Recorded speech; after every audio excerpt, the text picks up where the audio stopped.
अस्सलाम वालेकुम दोस्तों, उम्मीद है तव्हां सभु ठीक हूंदव, शाद हूंदव ऐं आबाद हूंदव। रोज़ जा आउं वेठो आहियां पंहिंजे शॉप ते।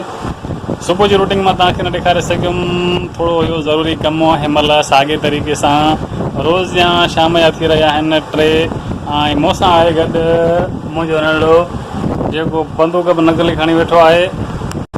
रोज़ जा मुंहिंजो नंढड़ो मूंसां आहे गॾु, हिन जो नालो आहे माइदली चना। हिन खईं आहे ही बंदूक।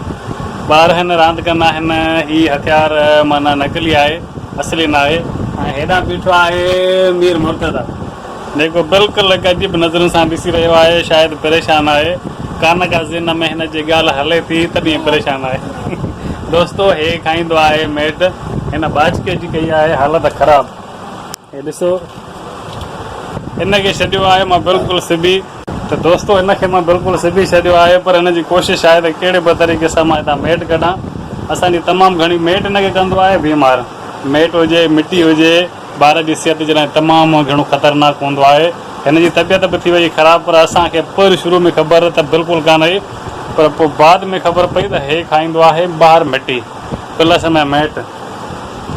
त हिनखे असां तमामु घणो हिन जो मां ख़्यालु रखंदो आहियां ऐं तमामु घणी कोशिशि हूंदी आहे। ॾिसो हे कहिड़े तरीक़े सां हे मेट बाचके जो असरु करे थो ख़राबु, पर हिनखे कॾहिं मेट खाइण न ॾींदासीं। दोस्तो, ॿाहिरि मौसम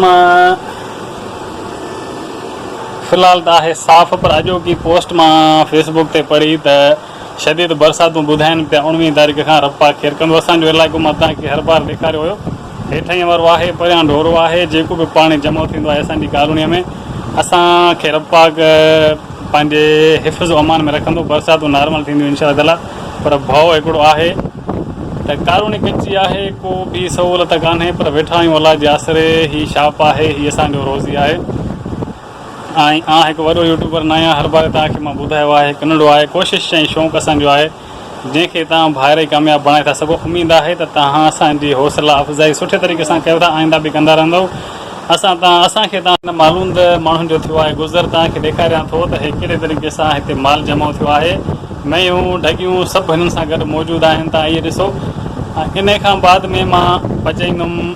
अॼु मुंहिंजो दिलि चए थी त मां ठाहींदुमि का मिठी शइ, उहा बि तव्हांखे ॾेखारींदुमि। वीडियो पूरो ॾिसिजो, वीडियो तमामु इंट्रस्टिंग आहे। जेके नवां दोस्त आहिनि उन्हनि खे बि असांजी रिक्वेस्ट आहे त असांजे चैनल खे सब्सक्राइब कयो ऐं असांजी हौसला अफ़ज़ाई तव्हां लाज़मी कजो। त सभ खां पहिरियों ॾिसो त हे केॾो न ॿाहिरि माल जमा थियो आहे, ऐं उन खां पोइ ॾिसिजो मां हिकु नंढी डिश ठाहींदुमि, उहा बि तव्हां ॾिसिजो लाज़मी।